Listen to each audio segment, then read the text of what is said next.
Oke, saya akan kasih tampilan yang agak ekstrim, saudara. Ya, Shalom Eropa, Shalom Israel, Haifa, alma mater saya, Yerusalem. Buat kita semua. Luar biasa tema kita malam ini, saudara. Nanti saya perbaiki gambarnya, ya. Judulnya adalah, tema kita adalah Prabowo, Pelacur, Ritung, Wanes, dan Islam, saudara. Ketawa saudara ya. Ini adalah ngeri ya saudara ya. Ini adalah perpaduan tema politik dengan tema sosial saudara ya. Juga kita belajar ya untuk mengerti, mengenal Tuhan lebih dalam lagi. Karena saya sering berkata, pelacur masuk kerajaan surga, pelacur dan pemungut cukai masuk kerajaan lebih dulu daripada ahli agama, saudara ya. Itu perkataan Yesus sendiri ya, nanti Anda cari sendiri ayatnya. Pelacur dan pemungut cukai masuk kerajaan surga lebih dulu daripada para ahli agama, saudara. Ya, itu faktanya, itulah yang Tuhan Yesus katakan dengan amat sangat jelas. Dalam bahasa saya yaitu ya, lonte sama orang-orang jahat, preman-preman ini masuk kerajaan surga lebih dulu daripada ahli-ahli agama, saudara. Wah, kalau gitu kita jangan beragama. Ya, siapa suruh kamu beragama? Nggak ada yang suruh kamu beragama, saudara ya. Yang suruh beragama itu hanya orang-orang, apa saudara? Ya, orang beragama itu orang-orang pengecut, saudara ya. Preman, tapi bersembunyi di balik atas nama Tuhan. Hatinya kejam, bengis. Tapi dia bersembunyi atas nama Tuhan. Ya, dia tidak realistis hidupnya, saudara ya. Dia hidup di dalam delusinya, dalam ilusinya dia, saudara. Ya, hari ini kita bicara tentang kita ini koinonia online ya, bukan buat debat, tapi juga untuk tanya jawab Alkitab. Kita belajar firman Tuhan sama-sama, kita belajar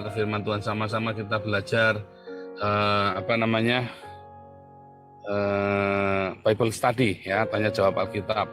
Sementara saya bicara, saudara, kalau ada yang mau bicara resen ya, saudara ya. Nanti kalau saya nggak begitu ada yang resen, kita mulai dengan tanya jawab ya.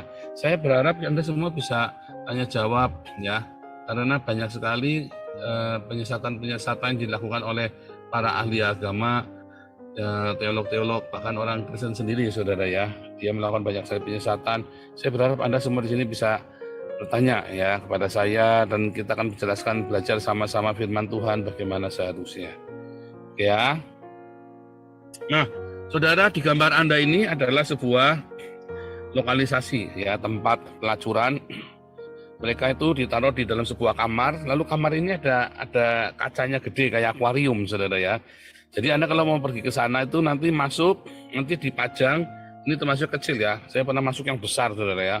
Itu ada berapa puluh gadis-gadisnya di situ. Mungkin ada sekitar 40-an atau 50-an ya, saudara ya. Terus dia tergantung Anda mau yang biasa, VIP, VVIP, saudara, ada kelasnya. Nah, lalu di dalam etalase itu mereka semua dipajang di situ, saudara ya. Ada yang lokal, ada yang luar ya. Yang luar ini ada yang dari Cina, ada yang dari Asia, mungkin dari daerah Asia, India, Cina gitu ya. Pokoknya muka-muka Asia. Ada yang dari barat, muka-muka barat, saudara ya. Saya belum ketemu yang dari Afrika ya. Kalau di Indonesia kelihatannya nggak laku kalau di Afrika, tetapi kalau di Eropa malah laku ya, saudara, yang dari Afrika itu ya, eksotis katanya. Dan wanita-wanita ini diperjualbelikan. Kalau di Indonesia mah kejam, saudara ya. Kalau di Eropa enggak, saudara. Kalau di Eropa enggak kejam. Mereka diperlakukan benar-benar sebagai manusia dan mereka punya harga, dan kamu tidak boleh sembarangan memperlakukan mereka, karena yang melindungi mereka bukan mucikari, yang melindungi mereka bukan preman. Yang melindungi mereka adalah negara loh, saudara. Ya, yang melindungi mereka adalah negara. Kalau di Indonesia yang melindungi mereka preman, sehingga mereka, waduh, kasihan, saudara ya. Kasihan sekali. Kalau yang di Eropa ini, di Belanda misalnya ya. Di Belanda kan terang-terang itu di red light itu ya, di Amsterdam tuh. Itu terang-terangan memang. Nah, di sana itu yang melindungi negara sendiri, ya. Negara sendiri, kamu macam-macam sama mereka, negara di backingin mereka loh. Hati-hati saudara, jangan macam-macam dengan pelacur di Belanda, ya. Kamu bisa urusannya panjang, itu bisa masuk penjara kamu itu saudara, ya. Mau melacur, melacur saja. Mau transaksi seks saja, saudara. Jangan pernah mukulin mereka, jangan mengatakan kata-kata yang rasis kepada mereka, jangan merendahkan harkatnya mereka. Anda ngomong ya dengan mengatakan harkat yang merendahkan mereka, Anda bisa dilaporkan, Anda masuk penjara, saudara, ya. Hati-hati, saudara, ya. Habis transaksi, bayar, saudara. Harus bayar. Biasanya pembayarannya di muka, saudara, ya. Pembayarannya di muka. Setelah itu, setelah Anda bayar, Anda baru boleh melakukan setelah bertransaksi ada pembayaran, baru Anda bisa melakukan, mereka bisa bekerja. Kemudian kalau Anda puas, ada tips, tambahan tips supaya lain kali Anda menjadi langganannya dia yang tetap. Ya, hati-hati, saudara. Aku tahu, ya tahu, saudara, itu sudah pernah dibahas di koran-koran, ya. Koran-koran di Belanda itu jelas, ya. Bahkan waktu COVID kemarin pemerintah membayar, misalnya mereka ada bilnya pembayar pajak, ya kan, saudara. Jadi mereka bayar pajak sekian, berarti kan kita tahu dia penghasilannya berapa. Kalau dia bayar pajaknya, misalnya nih, dia bayar pajaknya 300 euro. Berarti penghasilan dia, berarti penghasilan dia itu 1.000, misalnya gitu, ya, misalnya. Ada rumusnya, kan. Nah, ketika di masa COVID itu, pemerintah bayar mereka 30%, saudara. 30% dari penghasilan tersebut dibayar lagi, ganti sama pemerintah. Saya lupa ya, 30% atau 50%. Jadi dari dia bayar pajak berapa, kan dia tuh dihitung full income-nya dia, gross salary-nya dia, gross income-nya. Maka pemerintah memberikan separuhnya, saudara, diberikan kepada dia. Kalau gross dia membayar pajaknya dengan gross income 5.000, maka pemerintah kasih dia 2.500. Misalnya 50% deh waktu itu, ya, karena toko-toko juga 50%, ya. Toko-toko itu diberi 50%. Gila, ya, saudara, ya. Pemerintah loh yang bayari, dan mereka membayar pajak. Artinya mereka ini, maaf ya, saudara, ya, mereka ini lebih mulia dan lebih pahlawan daripada orang-orang Arab, daripada imigran asilum yang datang kemari, saudara. Bahkan, ya, ketika saya datang kemari dari asilum, hidup saya dibayari oleh pajaknya para wanita tunasusila ini, saudara, yang kita sebut tunasusila, kurang ajar, ya, saudara, ya. Orang-orang Islam ini yang Allah Akbar ini, ya, hidupnya dibiayai oleh mereka, pajaknya mereka inilah yang bayari orang-orang Islam ini, saudara. Ya, yang kalau di Arab itu mereka tuh dikejar-kejar, dirajam pakai batu, kan. Tetapi di Belanda, para asilum ini, Arab ini hidupnya dari mereka, saudara, sampai hari ini, ya, dari pajak yang mereka bayarkan, ya. Tragis, ya, saudara, ya. Tragis nggak, saudara? Ini saya cerita fakta, ya, sebuah fakta ironik, ya. Dan nanti kalau Arab ini nanti berhasil menguasai Eropa, mereka lupa kalau mereka dulu bisa makan di Eropa itu yang biayai adalah para pelacur ini, saudara. Serem, kan? Saya cerita fakta, saudara, ya. Fakta. Lalu si orang Arab ini mengklaim dia yang punya surga, padahal dia mau masuk surga aja, ya, supaya dia jangan kelaparan, mau masuk surga dikasih makan sama orang yang ahli neraka ini. Saya cerita fakta, saudara, ya. Kamu mau membantah, kasih 100 juta kalau kamu bisa membuktikan bahwa pelacur ini moralnya lebih buruk daripada si Arab ini yang datang ke Belanda, saudara. Ketawa kamu, jangan kamu ketawa. Sudah, saya serius, ya.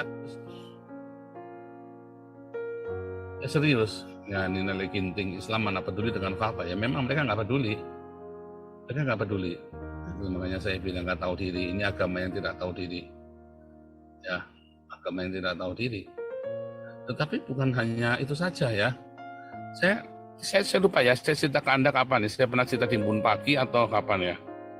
Minggu lalu, ya. Saya pernah dulu waktu saya di Palembang, yang ada perempuan, ya, kita kan namanya ketemu preman ya, kalau ketemunya di lokalisasi di kafe-kafe remang-remang ya, ketemu preman buat jaga armadanya saya, ketemu di kafe remang-remang ya, tempat lokalisasi begitu. Terus ada 2 orang perempuan lagi menghibur satu wanita yang lagi nangis itu ya, sama-sama pelacur ya. Intinya ibunya sakit, si pelacur ini sakit karena sakit ya, sakit kelamin, jadi dia nggak boleh terima pelanggan ya kan. Di pojokan aja dia duduk, dia nggak bisa ngapa-ngapain ya. Lalu ada yang dihibur, dia putus asa, bagaimana ibu saya, anak saya di kampung, ibu saya di kampung bagaimana. Terus satu ya, nanti kakak yang ini nanti ini pegang uang kakak dulu ya buat bayar, kamu jangan pusing lah, kamu nggak usah bunuh diri apa, pokoknya bahasanya gitu-gitu yang serem-serem itu ya, kamu nggak usah pusing intinya, nanti kakak yang bayari ibu kamu, anak kamu nanti pakai uang kakak. Nggak mau lah dia gitu kan, ini kan uang kakak ya, jangan, kakak kan masih bisa bekerja. Maksudnya bekerja apa saudara? Ya melacur lagi saudara. Bayangin penghasilannya dia dikasihkan ke si perempuan pelacur ini yang bingung mau ngasih makan ibunya sama anaknya di desa. Lalu si kakak ini yang ngasihkan uangnya itu, ya nanti kakak kan bisa cari lagi gimana? Ya melacur saudara. Tragis ya saudara ya. Tragis ya saudara ya. Ngeri ya saudara ya. Saya kadang-kadang kalau ngeliat begini, belum tentu kamu yang pendeta ya bisa siap berkorban seperti pelacur ini kepada temannya sesama pelacur saudara. Belum tentu kalian yang pendeta bisa melakukan hal seperti itu ya. Ya kan? Itulah membuat saya kemudian, lalu ngapain pendeta-pendeta ini ya? Ingat saudara, jangankan buat ini ya saudara ya. Saya pernah satu mobil dengan pendeta, terus ada anak-anak jalanan masih kecil-kecil ya, ketok-ketok jendelanya, dia dipisui saudara. Dimarahin ya sama pendeta ini, ngototin, nggak enak lah ngomong ya. Hush, kayak ngebris-ngebris binatang begitulah. Terus sampai kaget, langsung hilang respek saya sama pendeta ini ya saudara ya. Langsung hilang respek saya. Nah, kita menghadapi dunia nyata saudara, di mana agama membungkus arah setan saudara ya. Di mana jubah agama dasi ya, pendeta kan suka pakai dasi, kolar ya, membungkus setan di dalam hidup mereka. Membungkus kebiadaban, membungkus neraka ya. Di mana ketika Anda masuk ke rumah ibadah, sebenarnya Anda masuk ke neraka ya, yang dikasih lampu kelap-kelip, atau dikasih atribut-atribut agama ya kan, dikasih haleluya atau alhamdulillah, dikasih olo-olo, dikasih ya Yesus, tetapi sebenarnya Anda sedang berada di neraka bersama-sama, ngantri masuk neraka saudara. Wah kok gitu ngomongnya? Iya, saya tajam sekali ngomongnya saudara ya. Hari ini memang saya ngomong untuk mengingatkan Anda semua, hati-hati saudara. Jangan-jangan kalian semua sedang di neraka, sedang di pintu neraka ya. Anda semua yang pergi rajin ke rumah ibadah, Anda sedang di pintu neraka, lagi ngantri masuk neraka saudara. Dan di pintu neraka itu ya dipasang ya sajadah atau dipasang tanda salib. Di gerbang neraka itu dipasangi tanda salib saudara ya, sehingga Anda pikir Anda sedang mau masuk ke sorga ya kan. Tragis ya saudara ya.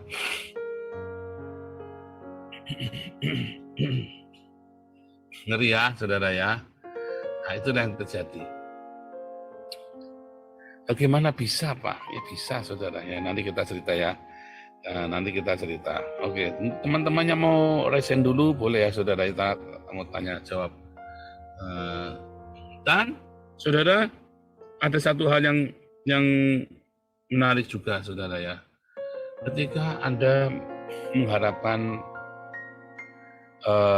sosok pemimpin yang saleh, sosok pemimpin ya seperti Prabowo ini, Anda menuntut Prabowo yang saleh, Prabowo yang agamis, ya kan, presiden yang harus agamis, yang harus bisa sholat katanya, sampai kemarin ya presiden harus bisa sholat katanya ya. siapa yang kemarin yang ngomong ya, presiden itu harus bisa sholat, harus bisa memimpin agama, harus mengerti agama. Saya sangat ternyuh saudara ya, presiden harus bisa sholat, presiden itu harus saleh, harus beragama, ya. Presiden itu, saya seorang itu ya tadi ya saudara ya, saya itu hati saya itu ketawa ya, ini orang goblok ya. Kamu mau cari pendeta, mau cari ustadz, apa mau cari presiden? Kamu mau cari gembala, mau cari pimpinan pondok pesantren, apa mau cari seorang pemimpin negara? Ya tapi kan bagusnya pemimpin negara itu harus bisa sholat, bisa segala macam gitu ya. Dan nggak boleh pernah nah, kita lagi batuk semua satu rumah saudara yang kecapean. Namanya harus nggak boleh pernah terlibat di dalam kasus kriminal.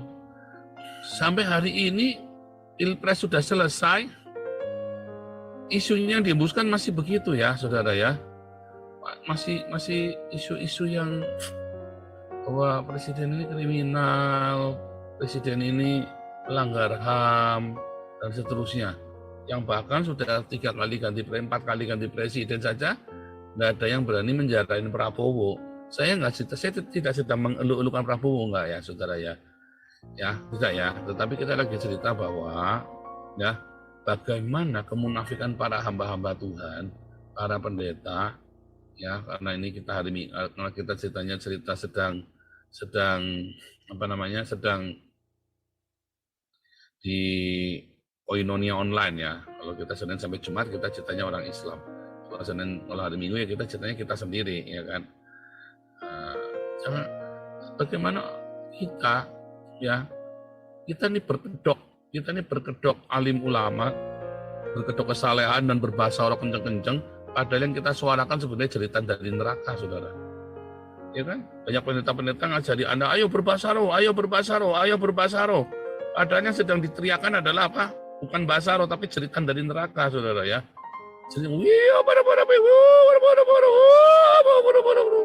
Jeritan dari neraka saudara. Taunya dari mana Pak jeritan dari neraka? Ya setelah katanya berbahasa roh terus nggak berbuah roh. Setelah berbahasa roh terus malah kesetanan. Itu kan jeritan dari neraka tuh. Bahasa-bahasa neraka. Kok menghina Roh Kudus? Enggak, saya nggak menghina Roh Kudus. Saya sedang mencela Anda ya, yang berbahasa roh tapi hidupmu tidak berbuah roh. Ya. Anda berbahasa roh, tapi hidupmu tidak berbuah roh. Anda mengaku kepenuhan Roh Kudus, Anda mengaku dibaptis Roh Kudus, tetapi hidupmu tidak kudus. Ya kan? Anda mengakui dipenuhi Roh Kudus, tapi hidupmu tidak punya kasih di dalam hidupmu. Ya, itu yang sedang saya kritik, saudara.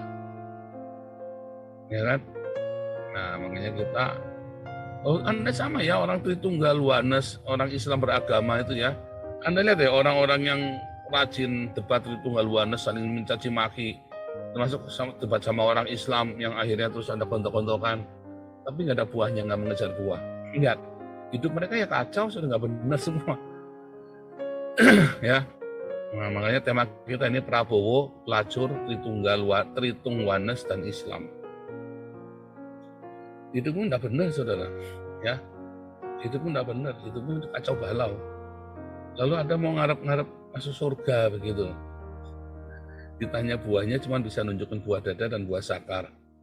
Kan serem saudara, ya serem ya saudara ya, masa tidak serem dong, nggak ada buahnya. Nah, kita ini nggak mau cerita buah saudara ya, saya lagi mau cerita tentang ini saja ya, tentang pelacur masuk kerajaan surga. Mengapa? Bagaimana? Apa yang membuat dirimu bahwa kamu pasti sedang di dalam perjalanan menuju surga, bukan ke neraka? Ya, kelihatannya kamu lagi menuju surga. Karena apa? Karena katanya Pak Pendeta, kamu sudah menuju surga. Sekali percaya Yesus, sekali selamat tetap selamat. Kelihatannya kalau Anda lagi ada masalah, berbahasa roh lah yang kenceng. Karena Roma 8 ayat 26 ditafsirkan dengan serampangan. Berbahasa roh itu Roma 8 ayat 26 nyuruh kamu berbahasa roh itu, berdoa di dalam roh. Itu berbahasa roh, biri biri biri biri biri biri biri biri biri bala bala bala biri biri biri bala bala. Ya kan? Karena berbahasa roh, tetapi hidupmu tidak penuh dengan buah roh. Nah, saya sedang memastikan bahwa Anda sedang menuju ke surga, bukan sedang menuju ke neraka. Sekalipun badan kamu ada di gereja, tapi jangan-jangan di pintu gereja itu ya ada gambar salib, itu ternyata pintu neraka, saudara. Hati-hati loh, saudara. Luar biasa ya, ekstrim ya. Oke nih, Arif Yono, God bless you. Ini ada kolektornya nih, Ombak, God bless you. Ya, Arif Yono, ya, Arif Yono, Ombak, Deice dari Amerika, Sam Irving, SC2, wah, God bless you semuanya ya. Anita Effendi, ya, God bless you.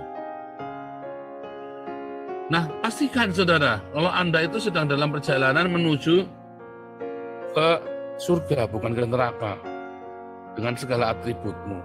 Makanya di rumah saya, untuk saya memastikan saya dan anak-anak istri dan anak-anak saya, supaya kami memastikan diri kami tidak sedang dalam ilusi agama, saudara. Kita buang semua atribut-atribut agama dari rumah saya. Anak saya kamu lihat tidak ada pakai atribut agama, saudara ya. Anak-anak saya semuanya ya seperti orang-orang pada kebanyakan penampilannya, nggak kelihatan beragama. Bahkan begitu ditanya, papamu kerja apa? Pendeta. Ya domine kan, kalau ini kan namanya domine. Papamu ada domine. Mereka pada nggak percaya, saudara. Mereka nggak percaya. Orang-orang itu, kamu ini pendeta, tetapi hidupmu itu santai sekali ya, ndak kayak. Dan saya bisa cerita apa saja dengan vulgar. Ya, saya bisa ngomong dengan vulgar, bisa cerita sampai orang Yahudi yang tua itu yang ikut komunitas kita sampai dia tidak percaya, saudara ya. Tetapi mereka melihat keluarga kami begitu luar biasa, saudara ya. Keluarga kami begitu diberkati Tuhan. 25 tahun kami menikah ya, 20 Februari kemarin itu ya. Kita 20 Februari kami merayakan 25 tahun pernikahan kami, saudara. Bayangin. 25 tahun silver ya. Bukannya kita tanpa cacat, bukannya kita tanpa celah, saudara. Kita mengalami hal-hal yang luar biasa, yang mengerikan juga. Tetapi dalam 25 tahun itu, Tuhan menuntun hidup kami, sehingga hari ini kita bisa menjadi berkat bagi orang-orang di sekeliling kami. Mereka bisa melihat ada Yesus di rumah tangga kami, dalam pernikahan kami. Orang masuk ke rumah saya, mereka diberkati. Nggak ada orang masuk ke rumah saya pergi dengan sia-sia. Kita doakan, minimum kita doakan, saudara ya. Luar biasa, saudara ya. Orang-orang ini datang, kita doakan. Orang-orang ini datang, kita berdoa bersama. Ya, ini yang bule-bule mulai datang konseling pernikahan dengan kami. Terus kita bilang, jangan kamu bikin kami sempurna. Enggak, kami juga banyak hal yang tidak baik. Cuma kami ketika kami mentok, kami lari, kita datang sama Yesus, Tuhan tolong kami. Kita bilang begitu. Oh, iya, saudara ya. Ketika kita nggak sempurna, kita teriak, Tuhan tolong kami. Ya, Tuhan tolong kami. Ya, saudara ya. Kami nggak sempurna, saudara. Jauh dari sempurna. Tetapi ketika di dalam masa-masa yang tidak mengenakan, masa-masa yang sulit, mentok, kita teriak, Tuhan tolong kami. Ya. Mereka kaget, saudara ya. Kenapa kamu bisa saling menerima? Begitu banyak kelemahan, begitu banyak cacat, tapi kamu bisa saling menerima. Karena kami bisa saling menerima, anak-anak juga nyaman. Walaupun kita ribut, kita bisa saling menerima, saling memaafkan. Anak-anak tahu habis ribut pasti akan ada damai. Ya, kita tahu ada kasih, ada pengampunan di sana. Selama 25 tahun ini, ada kasih, ada pengampunan, ada kesalahan, ada kekonyolan, ada kebodohan. Kamu kira kalau saya bikin salah, itu saya kepengen bikin salah? Kamu kira kalau anak bikin salah, dia pengen bikin salah? Kita tidak kepengen bikin salah, tapi kenapa yang keluar konyol ya? Kenapa yang keluar kekonyolan-kekonyolan itu? Kita tidak kepengen, saudara, keluar itu. Dan itu membutuhkan pengampunan yang tiada habisnya, saudara. Pengampunan yang tiada habis-habisnya. Makanya Tuhan Yesus bilang apa? Ya, pernikahan itu seperti apa? Firman Tuhan berkata, pengampunan itu pernikahan itu seperti hubungan Kristus dengan jemaat, yang pengampunan tiada henti, saudara. Penerimaan dan pengampunan yang tak henti-hentinya. Pastikan Anda, pastikan Anda sedang tidak berdelusi tentang Tuhan loh saudara. Hati-hati loh. Ya, pastikan Anda sedang tidak berdelusi tentang Tuhan dalam hidupmu. Makanya saya bilang, udahlah, singkirkan itulah semua atribut-atribut agama itu dari rumahmu, ya. Supaya saya pun singkirkan, supaya saya yakin saya tidak berdelusi tentang Tuhan. Ya, tidak merasa diri saya beragama. Ya, saya tidak merasa diri saya beragama, tetapi saya yakin ada cinta dalam rumah tangga kami, dalam keluarga kami, di rumah kami ada cinta. Itu saudara ya, yang paling penting itu ya, luar biasa. Bukan masalah ini jangan mabuk, hati-hati mabuk agama, bukan masalah mabuk agama lagi saudara. Bukan masalah mabuk agama. Agama pun nggak baik ya. Jangan beragama intinya. Bukan mabuk, jangankan mabuk agama. Agama itu kayak heroin. Jangan kamu sentuh saudara. Jangan kamu sentuh, ya. Agama itu kayak heroin, jangan kamu sentuh. Karena sentuhan agama itulah sentuhan neraka. Tuhan memberikan cintanya kepada kita. Setan membuat agama buat kita, saudara. Tuhan itu datang ke dunia, memperkenalkan diri melalui para nabi-nabinya dan melalui Yesus Kristus untuk menyatakan cintanya. Lalu orang-orang ya membuat, ya, setan-setan membuat agama untuk memonumenkan perasaan bertuhan itu, saudara. Perasaan mencintai, padahal bukan mencintai, dikira, dan dia bahkan meninggalkan cinta itu supaya dia merasa bertuhan, ya kan? Sementara cintanya itu entah kemana.